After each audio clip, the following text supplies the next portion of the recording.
الحمد لله رب العالمين وبه نستعين وأشهد أن لا إله إلا الله وحده لا شريك له وأشهد أن محمدا عبده ورسوله صلى الله عليه وعلى آله وصحبه وسلم تسليما كثيرا. أما بعد، کتاب الشرح الممتع على زاد المستقنع کتاب البیع کو ہم دھیرے دھیرے آہستہ آہستہ اسے پڑھ رہے ہیں، اور آج انشاءاللہ بیع کے شروط سے متعلق گفتگو ہوگی. بیع کیا ہے اس پر بات ہو چکی ہے. بیع کی تعریف کیا ہے، بیع کسے کہتے ہیں لغوی اور شرعی طور پر. آج یہاں سے بات شروع ہوگی کہ بیع کی شرطیں کیا ہیں. اس کے لیے کہتے ہیں کہ صاحب کتاب وَيُشْتَرَطُ التَّرَاضِي مِنْهُمَا، اور بیع میں بائع اور مشتری، بیچنے والے اور خریدار دونوں کی جانب سے رضامندی شرط ہے. شیخ ابن عثیمین رحمہ اللہ فرماتے ہیں کہ مؤلف نے بیع کی تعریف ذکر کی اور بیع کی تعریف کے بعد اس کی شرطوں کا بیان شروع کیا. شیخ کہتے ہیں بہتر یہ تھا کہ بیع کا حکم بھی بیان کر دیتے، اس لیے کہ تعریف کر دینے سے اس چیز کا تصور سامنے آ گیا، اور اس چیز کا تصور ہونے کے بعد اس پر حکم بھی لگا دینا چاہیے. اسی لیے علماء کہتے ہیں الحکم علی الشیء فرع عن تصورہ، کہ کسی چیز پر حکم لگانا اس کے تصور کی فرع ہے. پہلے اس چیز کا تصور ہو جائے، اس کے بعد اس کا حکم بتایا جاتا ہے. تو شیخ اس کا حکم بیان کرتے ہوئے کہتے ہیں کہ بیع جائز ہے، اور اس کی دلیل اللہ کی کتاب میں، رسول اللہ صلی اللہ علیہ وسلم کی حدیث میں، اور اجماع میں، اور نظر صحیح میں، ہر اعتبار سے اس کی دلیل موجود ہے. البتہ اس میں کچھ شرطیں ضروری ہیں، اور اس شریعت کی خوبیوں میں سے اور اس شریعت کی حکمت میں سے یہ ہے کہ تمام عبادات کے لیے شرطیں بتائی گئی ہیں. کوئی عقد ہو، کوئی تبرع ہو، کوئی، سب میں شرطیں بتائی گئی ہیں. اسی لیے کہ شرطوں کی وجہ سے ہی کوئی چیز منضبط ہوتی ہے، اور اس کے یعنی ہنگامے سے اور افراتفری سے وہ چیز محفوظ رہتی ہے. کیونکہ اگر شرطیں نہ ہوں تو مسئلہ بالکل بکھرا ہوا رہے گا اور اسے منضبط نہیں کیا جا سکتا ہے. تو بیع کی بھی کچھ شرطیں ہیں، اجارہ کی شرطیں ہیں، وقف کی شرطیں ہیں، رہن کی شرطیں ہیں، اور اس طرح سے تاکہ یہ احکام و مسائل اور یہ عقود و معاملات تاکہ سب منضبط ہو جائیں، اس لیے یہ شرطیں بتائی جاتی ہیں کہ اس میں ایک نظام ہو جائے، اس کا ایک ضابطہ ہو جائے. تو یہ کنڈیشنز جب سامنے رہتے ہیں انسان کے، تو کنڈیشنز کی بنا پر وہ چیزیں پوری طرح سے واضح اور کلیئر ہو جاتی ہیں. بعض لوگ یہ کہتے ہیں کہ علماء جو یہ ارکان، واجبات، شرطیں، یہ سب جو ذکر کرتے ہیں یہ سب بدعت ہے. بعض لوگ ایسی بات کہتے ہیں، اور اس طرح نہیں بتانا چاہیے کہ یہ رکن ہے، یہ شرط ہے، کیونکہ قرآن حدیث میں کہیں نہیں کہا گیا کہ یہ رکن ہے، یہ شرط ہے، یہ واجب ہے. تو یہ سب بدعت ہے. بعض لوگ ایسا کہتے ہیں. تو شیخ ابن عثیمین رحمہ اللہ اس کا جواب دیتے ہوئے کہتے ہیں کہ ہاں، آپ کی بات صحیح ہے. اگر اس طرح کی تقسیم اور ترتیب کو ہم اللہ کی عبادت کا ذریعہ سمجھیں، اس کے ذریعے ہم اللہ کی عبادت کریں، تو یقیناً بدعت ہے. یعنی ہم اس کو عبادت سمجھ کے کریں کہ ایسا کرنا ہوگا اور یہ ایک عبادت ہے اور ایسا ہی کرنا ہوگا اور اللہ تعالیٰ اس سے راضی ہوتا ہے، اور اس سے جو ہے نہیں یہ واجب یا مستحب ہے. اگر کوئی ایسا سمجھتا ہے تو یقیناً یہ بدعت ہے. لیکن اگر اس کا مقصد یہ ہے کہ اس طرح سے علم کو طلباء کے قریب کر دیا جائے تو یہ بدعت نہیں ہے، یہ ایک معاملہ ہے معاملات زندگی میں۔ علم کو طلبہ سے کیسے قریب کیا جائے، اگر اس کے قریب کرنے کا ذریعہ یہ ہے کہ اس کی تقسیم کی جائے، اس میں کچھ چیزوں کا ارکان بتا دیا جائے، کچھ شروط بتا دیا جائے۔ اور اسی لیے آپ دیکھیں گے کہ علماء جب کتابیں لکھتے ہیں تو اس میں کہیں باب قائم کرتے ہیں، کہیں فصل قائم کرتے ہیں، کہیں کتاب لکھتے ہیں جیسے کتاب البیع، ابواب الاجارہ، تو باب، فصل، کتاب، یہ سب جو علماء قائم کرتے ہیں یہ ہمیشہ قائم کرتے رہے ہیں، اور کبھی یہ خیال نہیں آیا کہ یہ چیز بدعت ہو سکتی ہے۔ ہاں یہ بات ہے کہ اگر کوئی ایسی شرط کوئی شخص ذکر کرتا ہے جس کی کوئی دلیل نہیں پائی جاتی، کوئی شرط بے دلیل ذکر کرتا ہے تو اسے رد کیا جائے گا، لیکن دلیل کے ساتھ اگر کوئی آدمی بات کرے تو پھر اس میں کیا اشکال ہے؟ اس میں کوئی اشکال نہیں ہے۔ اور رسول اللہ صلی اللہ علیہ وسلم بھی کبھی کبھی اس طرح چیزیں بیان کرتے تھے، گنتی کہ یہ 7 چیزیں ہیں، یہ 3 چیزیں ہیں، اس طرح کہہ کے، کیونکہ اس طرح چیزیں یاد ہونا آسان ہو جاتا ہے، سمجھنا آسان ہو جاتا ہے۔ جیسے نبی صلی اللہ علیہ وسلم فرمایا سبعۃ یظلھم اللہ فی ظلہ، 7 لوگوں کو اللہ تعالیٰ اپنا سایہ عطا فرمائے گا، جبکہ 7 کے علاوہ بھی کچھ لوگ ہیں جن کو سایہ ہوگا، لیکن ایک بات کو اکٹھا سمجھانے کے لیے۔ اسی طرح سے آپ نے فرمایا ثلاثۃ لا یکلمھم اللہ۔ تو بہرحال یہ جو لوگ اسے بدعت کہتے ہیں ان کا بدعت کہنا درست نہیں ہے۔ اس کے بعد میں شیخ فرماتے ہیں فالبیع لہ شروط 7، کہ بیع کی 7 شرطیں ہیں۔ کوئی اگر سوال کرے کہ یہ جو 7 آپ نے متعین کر دیا، 7 میں محصور کر دیا کہ 7 ہی شرطیں ہیں بیع کی، اس کی کیا دلیل ہے؟ تو اس کا جواب یہ ہے کہ علماء نے تتبع کیا، دلائل کو جمع کیا، اکٹھا کیا، اس سے اس نتیجے پر پہنچے کہ کسی بھی بیع کے درست ہونے کے لیے 7 شرطوں کا پایا جانا ضروری ہے، اور انشاءاللہ یہ شرطیں آئیں گی۔ پھر شیخ فرماتے ہیں کہ حقیقت میں اگر ان 7 شرطوں پر غور کیا جائے تو ان کا مدار 3 چیزوں پر ہے، یعنی اور بھی مختصر اسے کیا جا سکتا ہے، 3 چیزوں پر ان کا مدار ہے۔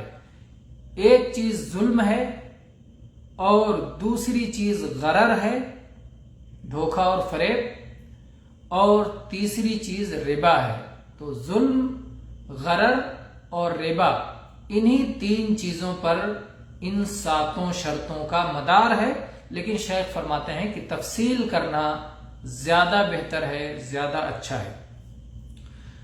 تفصیل میں جب ہم آتے ہیں تو بیع کی پہلی شرط ہے التراضی، وَيُشْتَرَطْ التَّرَاضِي مِنْهُمَا، بیچنے والے اور خریدنے والے دونوں کا رضامند ہونا شرط ہے۔ بیع کے درست ہونے کے لیے خریدنے اور بیچنے والے دونوں کا، خریدنے والے کا خریدنے پر اور بیچنے والے کا بیچنے پر رضامند ہونا ضروری ہے۔ رضامندی یہ پہلی شرط ہے۔ اس کی دلیل کیا ہے؟ اس کی دلیل قرآن مجید میں سورہ نساء کی آیت نمبر 29، اللہ تعالیٰ نے فرمایا یا ایھا الذین آمنوا لا تأکلوا اموالکم بینکم بالباطل الا ان تکون تجارۃ عن تراض منکم۔ تو اللہ تعالیٰ نے کیا فرمایا؟ الا ان تکون تجارۃ عن تراض منکم، تجارت ہو اور تمہاری آپسی باہمی رضامندی کے ساتھ ہو، تو وہ تجارت جو رضامندی کے ذریعے سے انجام پائے۔ تو اس سے معلوم ہوتا ہے کہ رضامندی شرط ہے۔ یہ ہو گئی قرآن پاک کی دلیل۔ حدیث کی دلیل نبی کریم صلی اللہ علیہ وسلم سے یہ روایت ہے انما البیع عن تراض، کی بیع تو رضامندی کے ساتھ ہوتی ہے، اور نظر صحیح کا تقاضا بھی یہی ہے، اس لیے کہ اگر ہم رضامندی کی شرط نہ لگائیں تو لوگ ایک دوسرے کو کھا جائیں گے۔ کوئی بھی شخص کو کوئی سامان پسند آئے گا کسی کے گھر میں، کسی کی دکان پہ کسی کو بھی کوئی سامان پسند آئے گا اور جا کر کہے گا کہ میں نے تمہارا یہ سامان خرید لیا. تم بیچنا چاہو نہ بیچنا چاہو، رضامندی تو شرط نہیں ہے، اس لیے میں نے تم سے یہ سامان خرید لیا ہے، زبردستی لو، اس کی قیمت یہ لو. تو اس سے کیا ہوگا؟ افراتفری، ہنگامہ، آپس میں دشمنیاں، بغض و عداوت، یہ سب پھیل جائے گی. تو اس لیے بیع و شراء میں رضامندی یہ پہلی شرط ہے. اس کے بعد میں فرماتے ہیں آگے کہ جب رضامندی شرط ہے تو رضامندی کے برخلاف کیا ہے؟ کسی سے زبردستی مجبور کر کے اگر بچوایا جائے، خریدوایا جائے تو فلا یصح من مکرہ بلا حق، بیع درست نہیں ہوگا کسی مکرہ شخص سے، جس کو مجبور کیا گیا ہو ناحق طور پر، جس کو ناحق طور پر مجبور کیا گیا ہو، اس کا بیع درست نہیں ہوگا. یعنی زبردستی جسے کہا جائے نہیں تم کو بیچنا ہی پڑے گا، تم راضی ہو، ناراض ہو، خوش ہو، مطمئن ہو، اس سے کوئی غرض نہیں ہے. تو اگر اس طرح کسی سے زبردستی کی جاتی ہے ناحق طور پر تو وہ بیع درست نہیں ہوگی. اس کی مثال کہ جیسے کوئی ظالم حکمران کسی شخص کو مجبور کرے کہ فلاں سامان تمہیں فلاں سے بیچنا ہی پڑے گا، تو یہ بیع درست نہیں ہوگا، اس لیے کہ رضامندی کے ساتھ یہ بیع صادر نہیں ہوا ہے. اسی طرح سے شیخ نے ایک اور بھی مثال دی، کہا کہ اگر کوئی شخص آپ سے کوئی سامان بیچ رہا ہے اور صرف شرم و حیا کی بنیاد پہ بیچ رہا ہے، اصلاً وہ بیچنا نہیں چاہتا، اس کا دل بیچنا نہیں چاہ رہا ہے، لیکن شرم کی وجہ سے، آپ کا خیال رکھتے ہوئے، آپ کی رعایت کرتے ہوئے، آپ سے شرماتے ہوئے اگر وہ بیچ رہا ہے تو وہ بیع بھی درست نہیں ہے، وہ بیع بھی درست نہیں ہے. اگر آپ کو معلوم ہے کہ وہ دل کی خوشی سے یہ سامان نہیں بیچ رہا ہے تو آپ کے لیے اسے خریدنا حرام ہے. اور آگے بڑھ کے شیخ نے ایک بات اور فرمائی، کہا کہ علماء رحمہ اللہ فرماتے ہیں کہ اگر کوئی شخص آپ کو ہدیہ دے رہا ہے، تحفہ دے رہا ہے، اور شرم و حیا کی بنا پر وہ اپنی دل کی خوشی سے آپ کو ہدیہ یا تحفہ نہیں دینا چاہتا، شرم و حیا کی بنا پر دے رہا ہے، تو وہ ہدیہ قبول کرنا بھی حرام ہے. اگرچہ وہ اپنی زبان سے نہیں کہہ رہا کہ میں اپنی خوشی سے دے رہا ہوں، لیکن شرم و حیا کی وجہ سے دے رہا ہے. گویا اس کی حالت اس کی عدم رضامندی کو بتلا رہی ہے. تو جب اس کی حالت اس کی عدم رضامندی کو بتلا رہی ہو تو ایسی صورت میں وہ ہدیہ قبول کرنا حرام ہے. اور مجھے یاد آتا ہے کہ بعض علماء نے لکھا ہے کہ جو لوگ چندہ وصول کرنے جاتے ہیں اور لوگوں سے زبردستی چندہ لیتے ہیں، مدرسے کے لیے، مسجد کے لیے، اور دینے والا دل کی خوشی سے نہیں دیتا، لیکن رسوا کر کے، چار لوگوں کے بیچ میں اسے اس پر دباؤ بنا کر کے، پریشر ڈال کر کے اور اس سے چندہ وصول کرتے ہیں، تو ایسا چندہ بھی حرام ہے. ایسا چندہ بھی حرام ہے، اس لیے کہ نبی کریم صلی اللہ علیہ وسلم نے فرمایا ہے لا يحل مال امرئ مسلم الا بطیب نفس منه، کسی مسلمان کا مال اس کے دل کی خوشی کے بغیر حلال نہیں ہے. تو بہرحال ایک مسئلہ یوں ہی درمیان میں آ گیا. پھر اس کے بعد میں شیخ فرماتے ہیں کہ جو صاحب کتاب نے یہ کہا فلا یصح من مکرہ بلا حق، تو بیع درست نہیں ہوگا اس شخص کی جانب سے جسے ناحق طور پر مجبور کر دیا گیا ہو.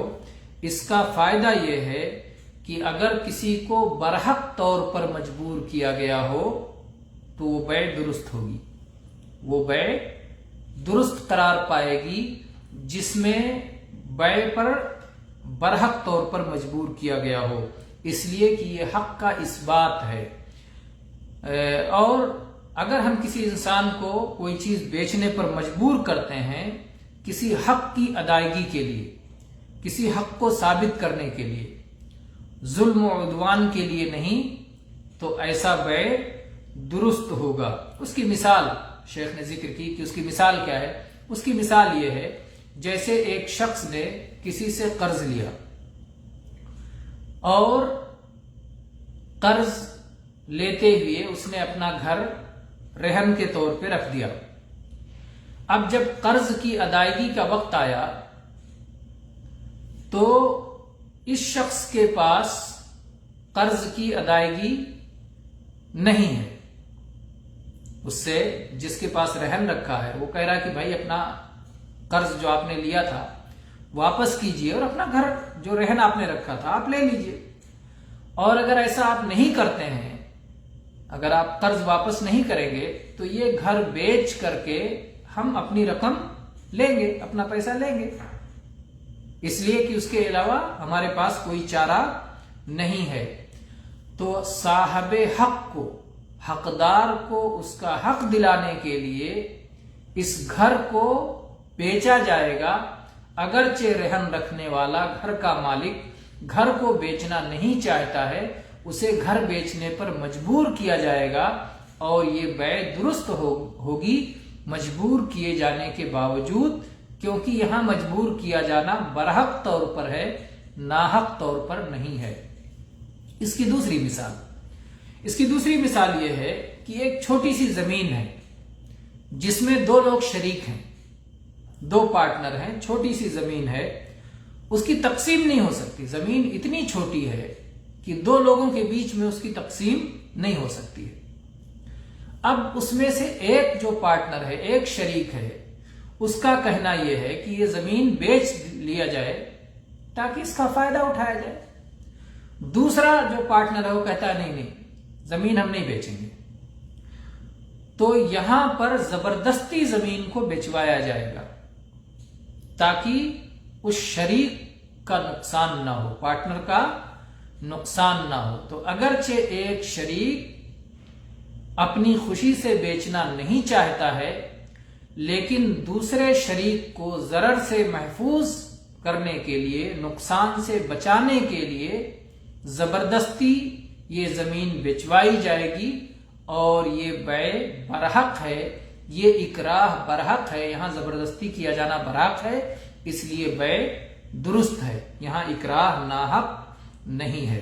تو بہرحال ضابطہ یہ ہے، ضابطہ اور دستور یہ ہے اس سلسلے میں کہ جہاں اکراہ برحق ہو تو بیع درست ہوگا، اور اگر اکراہ ناحق ہو تو بیع درست نہیں ہوگا۔ بیچنے والا راضی ہو ناراض ہو اس کے قطع نظر، اگر اکراہ برحق ہے تو بیع درست ہوگا، اس لیے کہ جس شخص نے اکراہ کیا ہے، زبردستی کی ہے، اس نے کسی گناہ یا ظلم کا ارتکاب نہیں کیا ہے، لہذا یہ اکراہ جائز ہے۔ یہاں پر الروض المربع میں ایک مسئلہ ذکر کیا ہے دلچسپ، اس مسئلے پر غور کریں تاکہ ذہن کے دریچے کھلیں، سوچنے کا جو ہے کیسے سوچا جاتا ہے کسی مسئلے پر۔ ایک شخص کو مجبور کیا گیا اور وہ اپنی مجبوری کی وجہ سے اپنی ملکیت بیچنے پر مجبور ہے۔ اس کی وجہ سے مثال سے سمجھیں کہ ایک ظالم انسان کسی کے پاس آتا ہے اور کہتا ہے مجھے 1 لاکھ ریال دو، نہیں تو تمہیں میں جیل میں بند کر دوں گا۔ اب اس 1 لاکھ ریال کی ادائیگی کی وجہ سے ایک شخص اپنا گھر بیچتا ہے، تو گھر بیچنے پہ مجبور ہے، کیونکہ 1 لاکھ ریال وہ کہاں آئے گا، اس کے پاس گھر کے علاوہ اور کچھ نہیں ہے۔ تو کیا اس کا گھر بیچنا اور کسی کا اس کا گھر خریدنا کیا یہ درست ہوگا؟ کیونکہ وہ اپنا گھر بیچنے پر مجبور ہے، تو یہ مکرہ ہے، رضامندی نہیں ہے، گھر بیچنا نہیں چاہتا ہے لیکن مجبور ہے، تو کیا یہ بیع درست ہوگا؟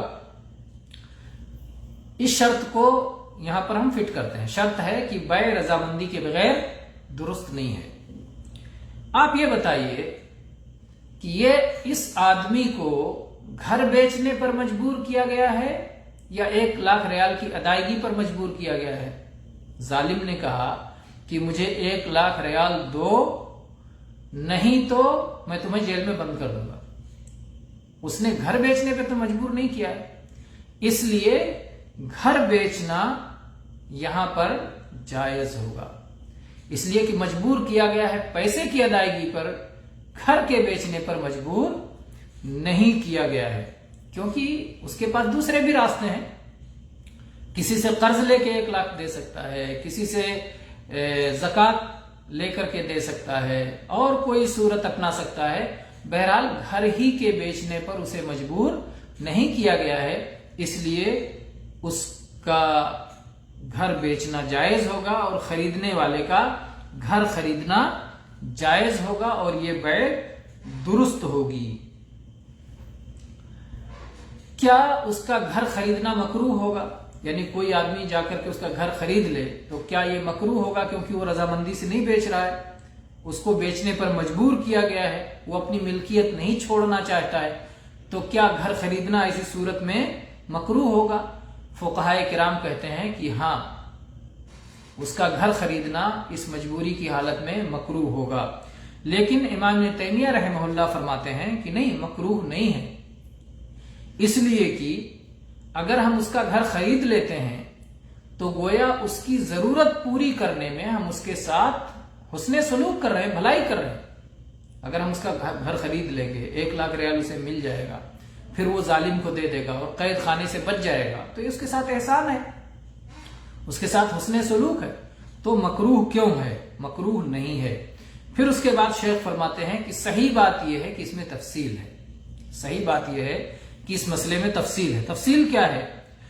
اگر تمام لوگ ہی اس کا گھر نہ خریدیں اور اس کے نتیجے میں وہ شخص جو مجبور کر رہا ہے کہ 1 لاکھ دو نہیں تو جیل میں ڈال دیں گے، اگر وہ اپنی بات واپس لے لے کہ بھائی گھر نہیں بک رہا ہے، چلو ٹھیک ہے، کوئی بات نہیں.